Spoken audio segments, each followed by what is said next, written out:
अध्यक्ष परम पूज्य हमारे बुजुर्ग कर्नल शहीदी और इस हॉल में बैठे भी सभी सम्मानित जन प्यारे छात्र और छात्रा,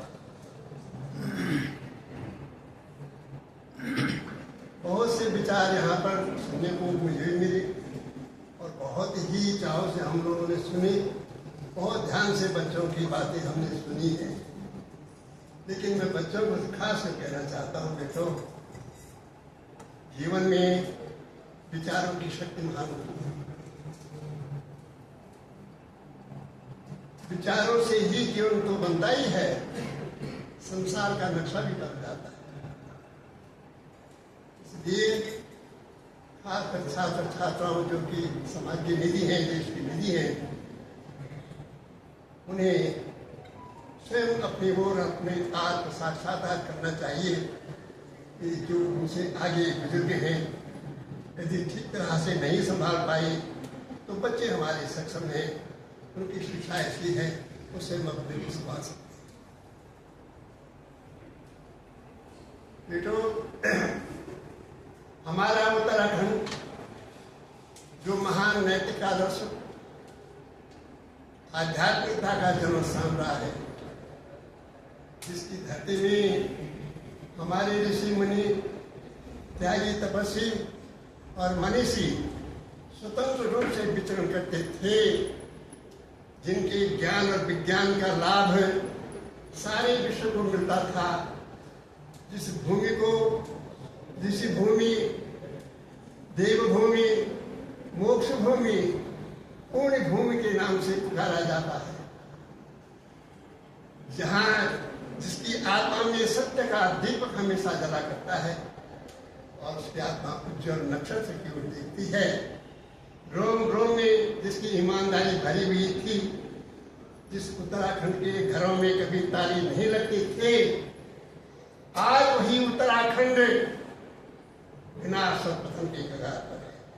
दुर्भाग्य है हमारा, सारा प्रदेश बुरी तरह से शराब की चपेट में है। लोगों के घर घर नहीं कुछ और ही बन गए, घर घर बोतलों की नशा सवार हो चुकी।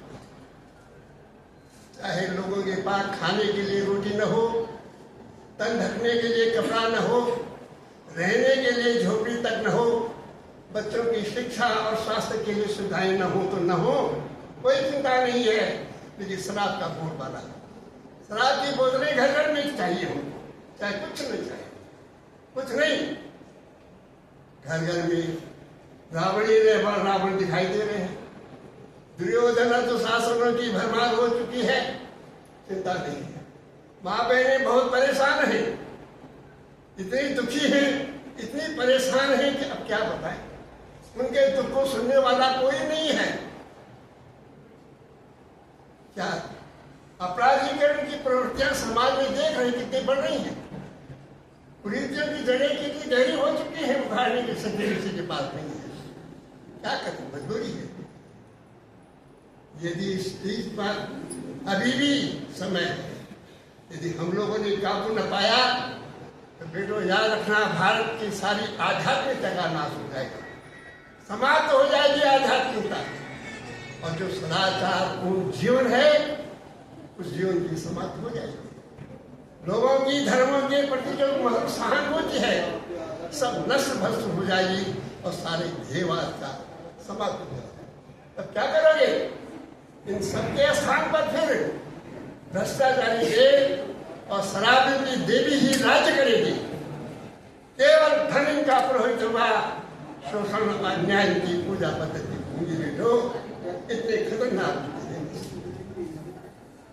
नशा, शराब और नशा जीवन की दुर्दशा है, बुरी दशा है।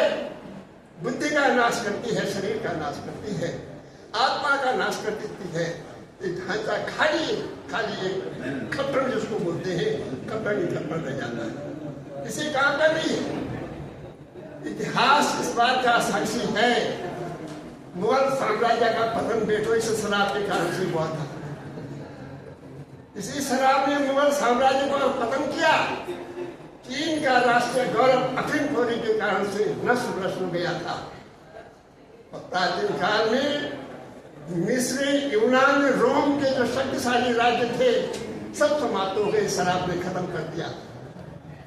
और इतना ही नहीं, हमारा प्राचीन इतिहास इस बात को बतलाता है कि भारत में यादवों का जो राज्य था, शक्तिशाली राज्य था, उसको शराब ने ही खत्म किया है। और तभी हम बात नहीं आते। अरे शराब इतनी खतरनाक चीज है, ये दो चारों के जीवन को बर्बाद नहीं करती है। बड़े बड़े देश, बड़े बड़े राष्ट्र, बड़े बड़े जन समुदायों को सर्वनाश के गड्ढे में गिरा देती है। समझ जाओ।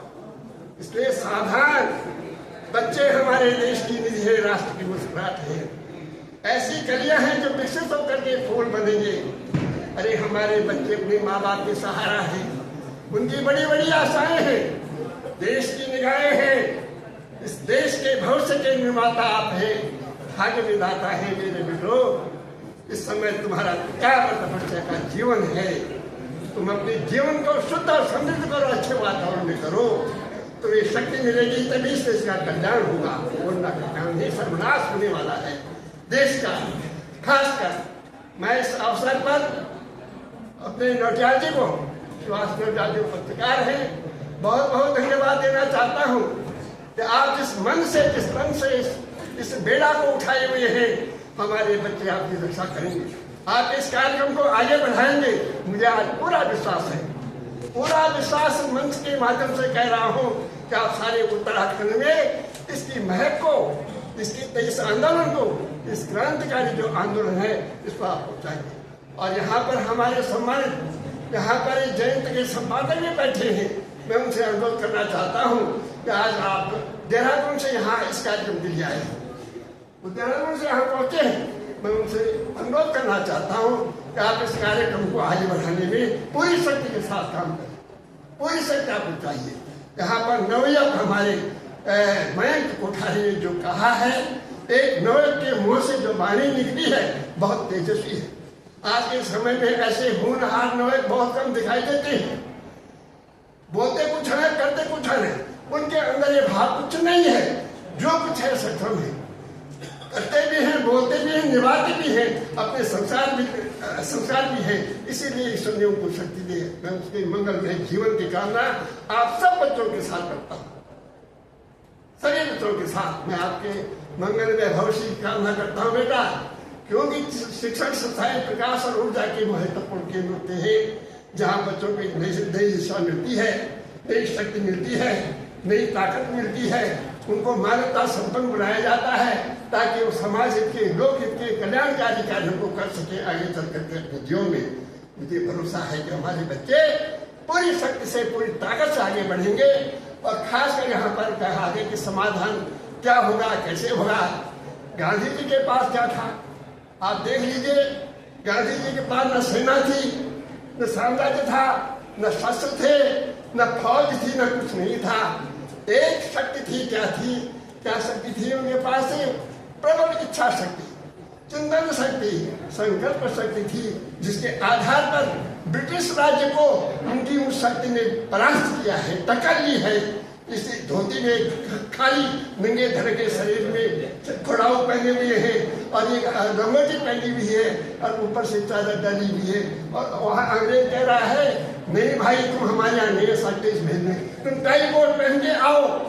तो गांधी जी ने जवाब दिया मैं इसी भेज में आऊंगा, बोला मैं नहीं आऊंगा, उसी भेज में गए। गांधी जैसे इच्छा शक्ति रही, इतनी बड़ी टक्कर विदेशी तो बेचो, अपनी इच्छा शक्ति को बढ़ाओ।